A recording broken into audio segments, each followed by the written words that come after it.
नमस्कार। खास बुलेटिन में आपका स्वागत है और मैं हूं आपके साथ सुमन पाल। तमिलनाडु में ही 28 नवंबर से 10 दिसंबर 2025 तक आयोजित होने वाले FIH हॉकी पुरुष जूनियर विश्व कप की ट्रॉफी का भव्य स्वागत समारोह लखनऊ में आयोजित किया गया और इस अवसर पर ही मुख्यमंत्री योगी आदित्यनाथ ने कार्यक्रम में भाग लिया और ट्रॉफी का स्वागत किया है। कार्यक्रम में ही खेल मंत्री गिरीश चंद्र यादव और बड़ी संख्या में खेल प्रेमी खिलाड़ी और अधिकारी मौजूद रहे। इस मौके पर ही मुख्यमंत्री योगी आदित्यनाथ ने कहा है कि उत्तर प्रदेश की धरा ने हॉकी के ऐसे अनेक खिलाड़ी दिए हैं जिन्होंने हॉकी इंडिया को गौरवान्वित किया है और भारत को विश्व स्तर पर सम्मान दिलाया है। मुख्यमंत्री ने सभी खिलाड़ियों को शुभकामनाएं देते हुए कहा कि FIH हॉकी पुरुष जूनियर विश्व कप का ये आयोजन युवाओं में खेलों के प्रति उत्साह बढ़ाने और भारतीय हॉकी की गौरवशाली परंपरा को नई ऊंचाइयों पर ले जाने का एक माध्यम बनेगा। ट्रॉफी स्वागत समारोह का उद्देश्य युवाओं में हॉकी के प्रति जुनून जगाना और इसके साथ ही राज्य में खेल संस्कृति को सशक्त बनाना बताया गया है। मुख्यमंत्री ने जूनियर विश्व कप के सफल आयोजन के लिए ही सभी पदाधिकारियों और खिलाड़ियों के प्रति हार्दिक शुभकामनाएं भी व्यक्त की हैं।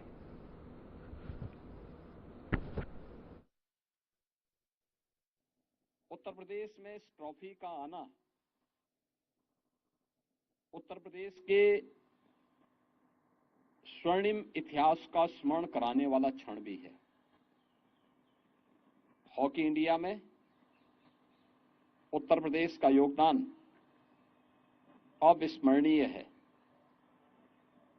हॉकी के जादूगर के रूप में विख्यात मेजर ध्यानचंद इसी उत्तर प्रदेश की धरती में जन्म लिए थे और उनके नेतृत्व में भारतीय हॉकी टीम ने 3 ओलंपिक में हॉकी के लिए भारत के लिए गोल्ड मेडल जीतने में सफलता प्राप्त की थी। उत्तर प्रदेश के अंदर ही मेजर ध्यानचंद की स्मृतियों को बनाए रखने के लिए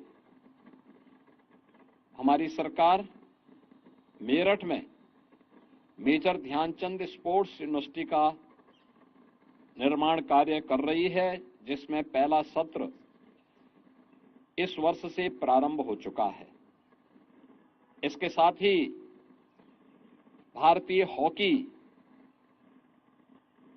से जुड़े हुए और भारतीय हॉकी के एक बहुत ही यशस्वी जो खिलाड़ी थे श्री केडी सिंह बाबू, वह भी उत्तर प्रदेश में ही जन्मे थे और श्री केडी सिंह बाबू की स्मृति को जीवंत बनाए रखने के लिए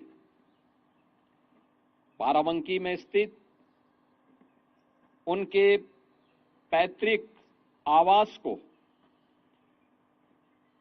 एक बेहतर म्यूजियम के रूप में बनाने के लिए उत्तर प्रदेश सरकार ने उस हवेली को लेकर के और उसमें केडी सिंह बाबू और हॉकी इंडिया के एक अच्छे म्यूजियम को बनाने की कार्रवाई वहां पर वर्तमान में राज्य सरकार की चल रही है।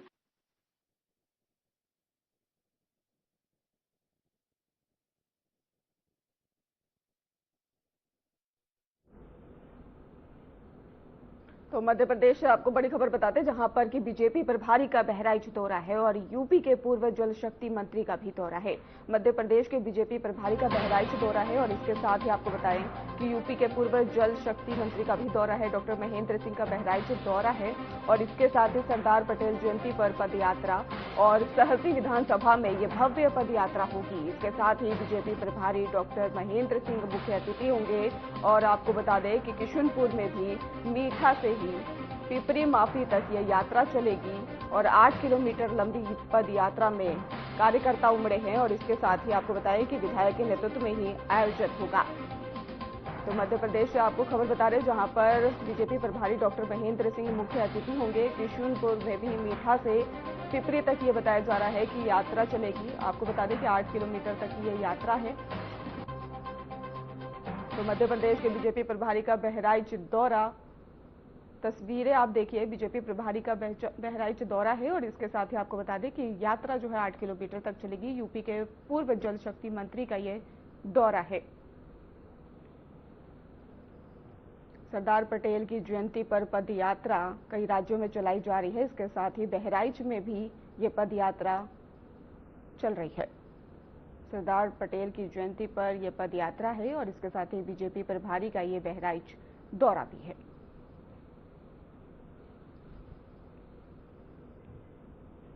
उन्नाव में प्रदेश सरकार के प्रभारी मंत्री धर्मपाल सिंह ने विकास भवन में समीक्षा बैठक की है। उन्होंने कानून व्यवस्था और विकास कार्यों की समीक्षा करते हुए बताया है कि अपराध नियंत्रण के लिए ही नई गश्त व्यवस्था जो है वो लागू की गई है। रात 9 से ही 12 और 12 से 5 बजे तक पुलिस गश्त करेगी और इसके साथ ही शाम को ही 6 से 11 बजे तक विशेष गश्त रहेगी। आपको बताते चले कि मंत्री ने बताया है कि हाल में 12 स्थानों पर पुलिस मुठभेड़ हुई है, जिनमें से 13 अपराध जो है गिरफ्तारी जो है अपराधियों की वो भी की गई है और वहीं अपराधियों पर निगरानी और साइबर क्राइम नियंत्रण पर विशेष ध्यान भी दिया जा रहा है।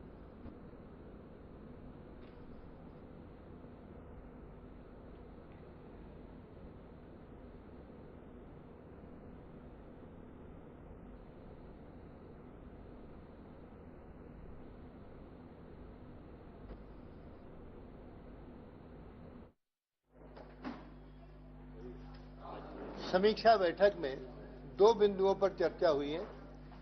योगी सरकार की 2 प्राथमिकताएं हैं, नंबर 1 विकास और नंबर 2 सुरक्षा। विकास का काम जिलाधिकारी देखते हैं और सुरक्षा का काम पुलिस अधीक्षक देखते हैं। विकास से जुड़े समस्त अधिकारी थे और पुलिस से जुड़े समस्त सूचनाएं थीं।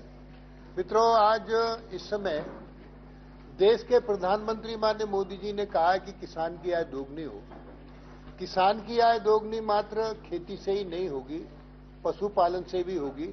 तो पशुपालन में जो हमारी स्कीम्स हैं उनका वितरण हम आपके सामने कराए दे रहे हैं। लोग इन 2 योजनाओं पर विशेष तरीके से बताते हैं। योगी सरकार की प्राथमिकता में निराश्रित गौवंश है।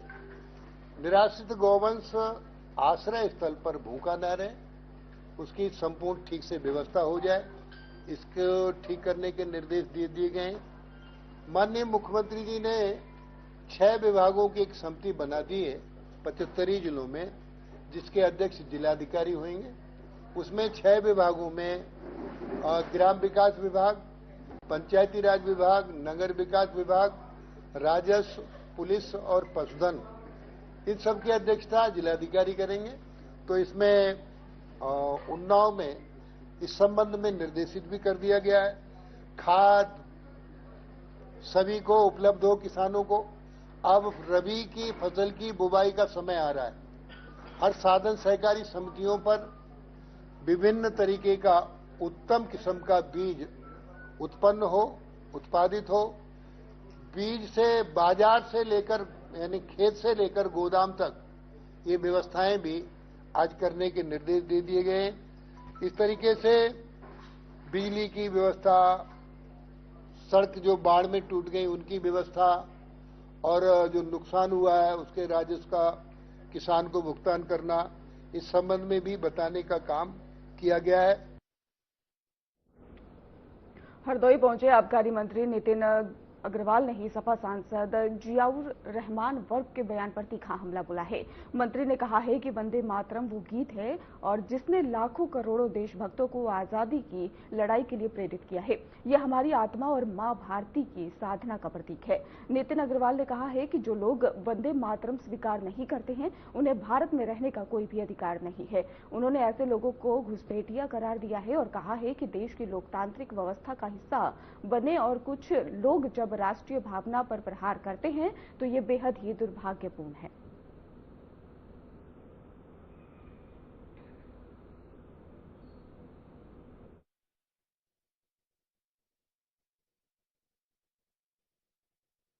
ये बहुत ही विचारणीय विषय है और दुर्भाग्यपूर्ण विषय भी है कि आज जो लोग वंदे मातरम का विरोध कर रहे हैं और ऐसे लोगों को ये समझना चाहिए कि वंदे मातरम हमारे भारत की मूल अवधारणा है।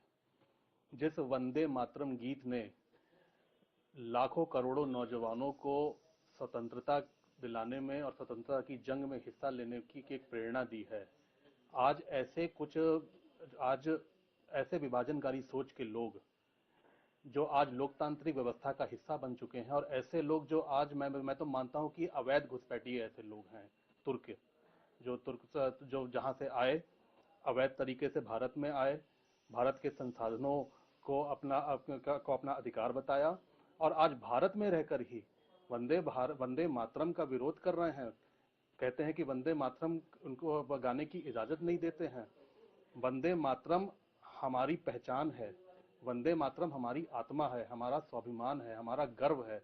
और जिस वंदे मातरम गीत को गाकर करोड़ों नौजवानों ने अपने प्राणों की आहुति दी है, आज अगर वो इसका विरोध करते हैं तो मैं मानता हूं कि ऐसे लोगों को भारत में रहने का अधिकार नहीं है, उनको भारत छोड़ के चले जाना चाहिए।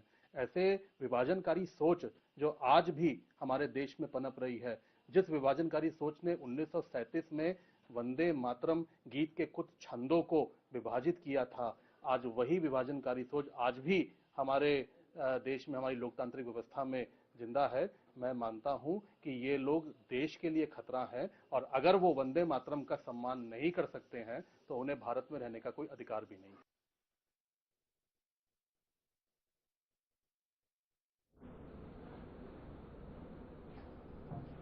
सोनभद्र जिले के रॉबर्ट्सगंज क्षेत्र में ही टीआर ड्रीम्स होटल में साइबर जागरूकता, यातायात नियम और मिशन शक्ति विषय पर पुलिस विभाग द्वारा एक विशेष जन जागरूकता कार्यक्रम का आयोजन किया गया। कार्यक्रम का मुख्य उद्देश्य लोगों को साइबर अपराधों से बचाव, यातायात नियमों के पालन और महिला सुरक्षा के प्रति जागरूक करना रहा। यह कार्यक्रम जिले के ही सभी सर्किलों और थानों पर ट्यूबवेल और के माध्यम से लाइव प्रस्तावित भी किया गया। आपको बता दें कि जिसके जरिए ही छात्र छात्राएं, पुलिसकर्मी और नागरिक ऑनलाइन जुड़कर कार्यक्रम में ही शामिल हुए। और कार्यक्रम में ही एसपी विशेष बता दें आपको तौर पर ही अभिषेक वर्मा और एएसपी मुख्यालय, सीओ सिटी और सीओ ओबरा सहित पुलिस अधिकारी, कई विद्यालयों के छात्र, शिक्षक, पत्रकार, व्यापारी और गणमान्य नागरिक भी बड़ी संख्या में यहाँ पर मौजूद रहे। और कार्यक्रम के दौरान ही पुलिस अधिकारियों ने सुरक्षित समाज और सशक्त नारी और सजग नागरिकता के को देखते हुए, जोर देते हुए सभी से सुरक्षित डिजिटल व्यवहार अपनाने की भी अपील की है।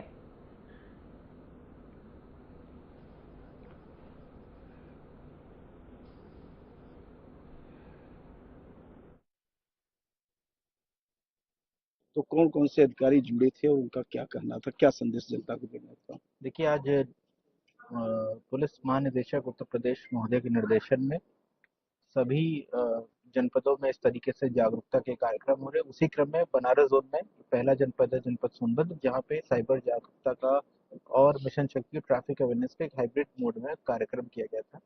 इसमें हमारे साइबर एक्सपर्ट अमित दुबे जी ने पार्टिसिपेट किया, और बहुत संख्या में यहाँ पे कॉलेज स्टूडेंट्स, लॉयर्स, डॉक्टर्स, विभिन्न सोसाइटी के लोगों ने इसमें पार्टिसिपेट किया। उनको साइबर जो फील्ड है उसमें कैसे उनको बचाव करने हैं, किस तरीके से अलग अलग स्कैम से बचना है, उसके बारे में उपाय बताए गए। और मैं भी जनता से यही अपेक्षा रखता हूँ कि जो आज यहाँ पे उपाय बताए गए हैं वो जा करके उसको भी लोगों को अपने घर में, अपने संबंधियों को बताए जा करके। आज हमारे वर्चुअल माध्यम से इसमें पुलिस महानिदेशक cyber crime Shri BK Singh sir और ADG Banaras zone sir virtual माध्यम से जुड़े थे। और साथ ही साथ इसमें ये भी बताना चाहूँगा, जो प्रोग्राम आज यहाँ पे चल रहा है ये हमारे जनपद के जितने भी सर्किल मुख्यालय के थानों हैं वहाँ पे भी इसका ब्रॉडकास्ट किया गया। यूट्यूब के माध्यम से भी कई हजार लोगों ने इस कार्यक्रम को लाइव देखा। तो बहुत अच्छा कार्यक्रम किया गया और आगे भी इस तरीके से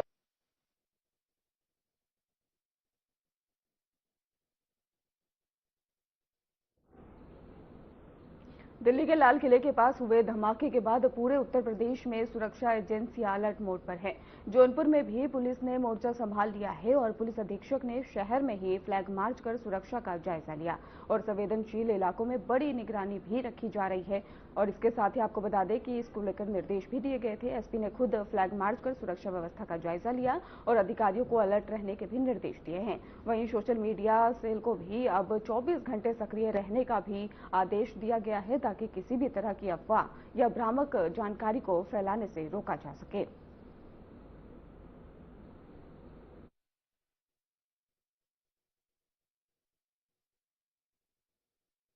क्या ये फ्लैग मार्च है आज जो हो रहा है? देखिए, जैसा कि आप सभी को विदित है कि नई दिल्ली में जो बम विस्फोट प्रकरण आया है उसके उसके दृष्टिगत सभी जनपदों को अलर्ट मोड में डाला गया है और इसी के दृष्टिगत कल हमारे विभिन्न प्रमुख प्रतिष्ठान जैसे कि हमारे सभी रेलवे स्टेशन, बस अड्डे और हमारे सभी प्रमुख धार्मिक स्थलों की चेकिंग की गई और साथ में हमारे सभी थानों के, हमारे इंटेलिजेंस के सभी तंत्रों को इसके लिए सक्रिय किया गया है। और इसी क्रम में आज विभिन्न जगहों पे, विभिन्न थाना क्षेत्रों में जहाँ भी संवेदनशीलता की संभावना है, अभी हम लोग जिस प्रकार से शहर के बीच में, इसी प्रकार जितने प्रमुख कस्बे हैं उसमें भी संवेदनशीलता रखते हुए चेकिंग, फ्लैग मार्च और सभी लोगों से समन्वय स्थापित करने का कार्य किया।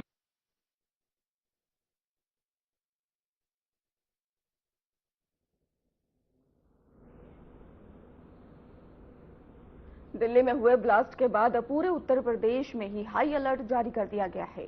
इसी क्रम में ही ताज नगरी आगरा में सुरक्षा व्यवस्था को कड़ा कर दिया गया है। ताजमहल के आसपास भारी पुलिस फोर्स भी तैनात की गई है और हर आने जाने वाले पर और वाहन पर चेकिंग की जा रही है। आपको बता दें कि पुलिसकर्मी हर संदिग्ध व्यक्ति और वस्तु पर नजर रखे हुए हैं और ताजमहल के प्रवेश मार्गों पर नाकाबंदी की गई है और पर्यटकों को भी सुरक्षा जांच के बाद भी प्रवेश दिया जा रहा है।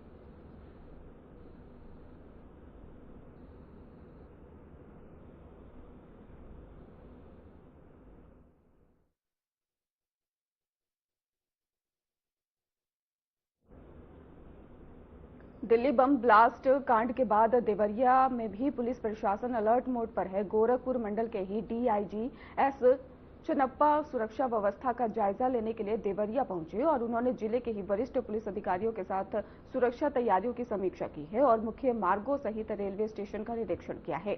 निरीक्षण के दौरान ही डीआईजी ने अधिकारियों को सतर्कता बढ़ाने और संवेदनशील स्थानों पर अतिरिक्त पुलिस बल की तैनाती करने और संदिग्ध गतिविधियों पर कड़ी निगरानी रखने के भी निर्देश दे दिए हैं। देवरिया पुलिस पूरे जिले में ही गश्त तेज कर दी गई है और इसके साथ ही रेलवे स्टेशन, बस स्टैंड, बाजार और भीड़ भाड़ वाले इलाकों में भी पुलिस की सख्त चौकसी जारी है।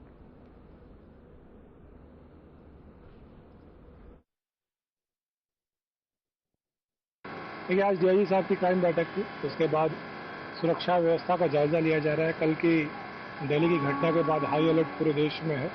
उसके क्रम में सभी टीम्स आई थी यहाँ पे, dog squad, anti AS check, सभी आई थी टीम्स यहाँ पे और सभी ने विस्तृत जांच की और सुरक्षा सिक्योरिटी मेजर्स को, सीसीटीवीज को, कंट्रोल रूम्स को और जो भी जहाँ पे भी सिक्योरिटी लूप होल्स है उसको हम लोग देखने के लिए, परखने के लिए यहाँ पे आए थे। और इस प्रोसेस को जितना भी हम लोग over the years, over the period strengthen कर पाएंगे, उसके लिए जितनी भी हमारी टीम्स हैं आपस में कोऑपरेट करके, आरपीएफ, जीआरपी और हमारी पुलिस तीनों मिल करके इसको सुदृढ़ और करेंगी और लोगों को और भी सिक्योर और स्टेशन जैसे इंस्टॉलेशंस को और भी ज़्यादा पुख्ता करने की कोशिश करेंगे।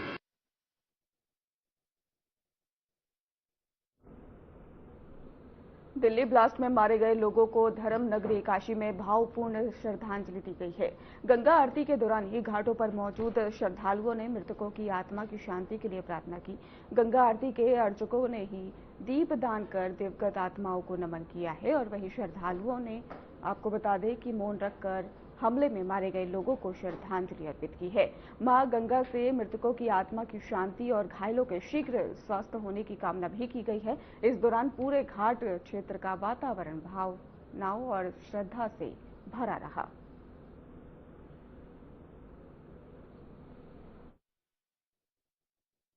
देखिए, कल जो दिल्ली में बम ब्लास्ट हुआ है जिसमें कई लोगों की जानें गई हैं और बहुत सारे लोग जो हैं घायल हैं, ये बहुत ही दुर्भाग्यपूर्ण है और हम सभी भारतवासी इस घटना से बहुत ही हिताश हैं, बहुत नाराज भी हैं। और उसी क्रम में जो दशाश्वमेध घाट पर गंगा सेवा निधि द्वारा भगवती मां गंगा की दैनिक आरती होती है, उसमें आज सभी श्रद्धालुओं द्वारा, जो देश विदेश से लाखों की संख्या में पर्यटक आए हैं, उनके द्वारा और मुख्य रूप से जो सप्तऋषि आरती करने वाले 7 अर्चक जो हैं, उनके द्वारा भगवती मां गंगा में दीपदान किया गया और दिवंगत आत्माओं की शांति के लिए 2 मिनट का मौन धारण करवाया गया। बाबा काशी विश्वनाथ और मां गंगा से हम लोग ये प्रार्थना करते हैं कि उन सभी देशवासियों, मृतक देशवासियों की आत्मा को शांति और मोक्ष प्रदान हो। उसी तरीके से जो है आज घाट पे सुरक्षा व्यवस्था भी रही। जिला प्रशासन की ओर से जो है वो धार्मिक स्थलों पे जिन जिन जगहों पे ज़्यादा भीड़ रहती है, उन सभी जगहों पे विशेष करके निगरानी रखी गई और यहाँ से चौकी से लेकर के जो बीडीएस की टीम है, LIU की टीम है, वो सभी लोग जो हैं उन लोग यहाँ पे घाट पे जो है वो सुरक्षा व्यवस्था का भी जायजा लिए। आतंकवाद पर आस्था भारी दिखी? जी बिल्कुल, जरूर, ये तो रहता ही है। भीड़ में और आस्था में और श्रद्धा में किसी प्रकार से कहीं कोई कमी देखने को नहीं मिली। उत्तर प्रदेश के कई जिलों में पुलिस और अपराधियों के बीच में हुई मुठभेड़ों में कई बदमाश घायल और गिरफ्तार हुए हैं। कानपुर देहात भोगनीपुर थाना क्षेत्र में पुलिस और बदमाशों के बीच में मुठभेड़ हुई और पुलिस ने चैन स्नैचिंग और लूटपाट में शामिल 2 बदमाशों को गिरफ्तार किया है। ये बदमाश शादी में जा रहे थे, दंपति से लूटपाट की और वारदात को अंजाम देकर फरार हो गए थे। पुलिस की कार्रवाई के दौरान दोनों बदमाशों को दबोच लिया गया है। प्रतापगढ़ के ही रानीगंज थाना क्षेत्र के चंद्री गोविंदपुर में पुलिस और चैन स्नैचिंग के बदमाशों के बीच में ये मुठभेड़ बताई गई और पुलिस की जवाबी फायरिंग में एक बदमाश गुलजार के पैर में गोली लगी है, जबकि उसका साथी जब बताया जा रहा है कि गिरफ्तार हो चुका है और इसके साथ ही ये दोनों 7 नवंबर को ही महिला से चैन लूटने की घटना में शामिल थे। आपको बता दें कि शाहजहांपुर में ही थाना खुटार क्षेत्र के तुलापुर गांव में पुलिस और गो तस्करों के बीच में मुठभेड़ हुई। पुलिस की गोली लगने से ही आरोपी जो है वो घायल हो गया था, जिसे गिरफ्तार कर अस्पताल भेज दिया गया है। आरोपी हाल ही में हुई गोकशी की वारदात में शामिल था। पुलिस ने मौके से हथियार और उपकरण बरामद किए हैं और सहारनपुर के ही थाना मिर्जापुर क्षेत्र में गोकशों के खिलाफ अभियान के दौरान एक वांछित गोकश इस्लाम घायल अवस्था में भी पकड़ा गया है, जबकि उसका साथी फरार हो गया। आरोपी पर आपको बता दें कि आधा दर्जन मुकदमे भी दर्ज हैं। मौके से हथियार, कारतूस और मोटरसाइकिल बरामद कर ली गई है। तो वहीं पर देवरिया के थाना बनकटा क्षेत्र में पशु तस्कर दिलीप सोनकर से भी पुलिस की मुठभेड़ हुई। आरोपी ने पुलिस की पिस्टल छीनकर भागने की कोशिश की, लेकिन जवाबी फायरिंग में भी उसके पैर में गोली लगी है। उसे अस्पताल में भर्ती कराया गया है। पुलिस ने मौके से 11 गोवंशीय पशु और तमंचा और कारतूस भी बरामद कर लिए हैं।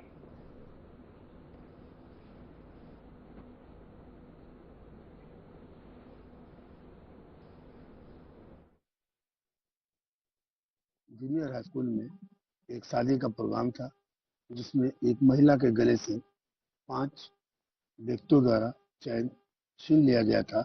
इस संबंध में थाना भोगनीपुर में अपराध पंजीकृत किया था। मौके पर ही एक व्यक्ति को गिरफ्तार किया गया था, जिसे आज जमानत पर रिहा किया गया। पुनः आज शाम को 3 व्यक्ति एक काले रंग की मोटरसाइकिल पे एक व्यक्ति से बैग छीन लिए, जिसमें उसके जरूरी कागजात वो पैसे थे। इस संबंध में थाना भोगनीपुर में अपराध पंजीकृत किया गया। प्रभारी निरीक्षक भोगनीपुर द्वारा अभियुक्त के गिरफ्तार के संबंध में 3 टीमों का गठन किया गया था, जिसमें जरिया मुखबिर खास सूचना मिली कि बरौर रोड पर 3 व्यक्ति एक काली मोटरसाइकिल पर संदिग्ध स्थिति में खड़े हैं। इस संबंध में जब प्रभारी निरीक्षक द्वारा उनको पकड़ने का प्रयास किया गया तो वो लोग भागे। पुलिस पार्टी द्वारा उनका पीछा किया गया, जिस पर उन्होंने अपनी बचाव में पुलिस पार्टी पर फायरिंग किया, जिसमें चौकी प्रभारी अभिषेक चौहान के हाथ में गोली लगी। वो पुलिस पार्टी के जवाबी फायरिंग में 2 व्यक्ति नितेश व एजू के पैरों में गोली लगी। उन्हें गिरफ्तार किया गया। उनके पास से मुकदमों से संबंधित माल बरामद किया गया। वो असला बरामद हुए थे। पूछताछ में इनके द्वारा पूर्व में थाना रनिया क्षेत्र में एक चैन स्नैचिंग की घटना को स्वीकार किया गया और उससे संबंधित भी माल बरामद किया गया। इनके से पूछताछ के आधार पर अग्रिम विधिक कार्रवाई की जा रही है। मुखबिर द्वारा थाना कोटार की पुलिस को एक सूचना दी गई कि तुलापुर के जंगलों में गौकसों का एक गिरोह गौकसी की घटना को अंजाम देने वाला है। इस सूचना पर थाना पुलिस द्वारा वहां पर दबिश दी गई। दबिश के दौरान गौकसों के गिरोह ने पुलिस पार्टी पर फायरिंग कर दी। इस फायरिंग के जवाब में पुलिस पार्टी द्वारा भी कार्रवाई की गई, जिससे एक गौकस के पैर में गोली लगी है। घायल गौकस का नाम मुजीबुर रहमान उर्फ नेता, जो कि हमारे यहाँ जादमपुर थाना खुटार का रहने वाला है, के रूप में हुई है। उससे पूछताछ में पता चला है कि उसका एक और साथी भूरा भी उसके साथ था, जो मौके पर अंधेरे का फायदा उठाकर भाग गया है। घायल गौकस के कब्जे से एक तमंचा, एक खोखा कारतूस, एक जिंदा कारतूस, गौकसी करने वाले उपकरण और एक बाइक बरामद हुई है।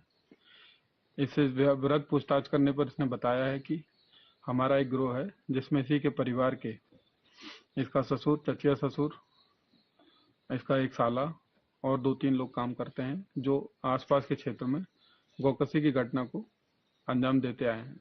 इनका एक विस्तृत आपराधिक इतिहास है जिसके बारे में भी जांच की जाएगी। क्षेत्र रानीगंज के अंतर्गत एक महिला के साथ चेन लूट की घटना हुई थी। इस संबंध में थाना रानीगंज के द्वारा 2 अभियुक्तों को गिरफ्तार किया गया था। इसमें से एक सहरे गुलजार और एक मोहम्मद तबरेज जो थाना दिलीपुर के रहने वाले हैं। आज इनकी निशानदेही पर बरामदगी की जा रही थी। इसी दौरान इन आरोपियों में से एक आरोपी सहरे गुलजार जिसने वहां पहले से छिपा कर रखे तमंचे से पुलिस टीम पर फायर किया। बचाव में पुलिस ने अपना जवाबी फायर किया। इसमें एक अभियुक्त सहरे गुलजार के दाहिने पैर में गोली लगी है। दूसरा अभियुक्त मोहम्मद तबरेज मौके से गिरफ्तार किया गया। दोनों अभियुक्तों को गिरफ्तार किया गया है और घायल अभियुक्त को आज जिला अस्पताल में भर्ती कराया गया जिसकी स्थिति सामान्य है। थाना मिर्जापुर पुलिस टीम द्वारा हत्तीगुट चौकी क्षेत्र में ग्राम खेड़ी मुस्तकम जाने वाली रोड पर चेकिंग करी जा रही थी। उसी दौरान बिना नंबर की स्प्लेंडर मोटरसाइकिल पर 2 व्यक्ति आते हुए दिखे। पुलिस टीम द्वारा इनको रोकने का इशारा किया गया परंतु ये नहीं रुके एवं जंगल की तरफ भागने लगे। पुलिस टीम द्वारा इनका पीछा किया गया। आगे जाकर इनकी मोटरसाइकिल अनियंत्रित होकर गिर पड़ी। पुलिस टीम को नजदीक आता देख इनके द्वारा पुलिस टीम पर फायर किया गया। पुलिस टीम द्वारा भी आत्मरक्षा एवं कर्तव्य पालना फायर किया गया जिससे एक बदमाश को पैर में गोली लग गई। दूसरा बदमाश अंधेरा एवं जंगल का फायदा उठाकर भाग निकला। घायल बदमाश की पहचान इस्लाम सन ऑफ मशहूर के रूप में हुई है जो कि रायपुर मिर्जापुर का रहने वाला है।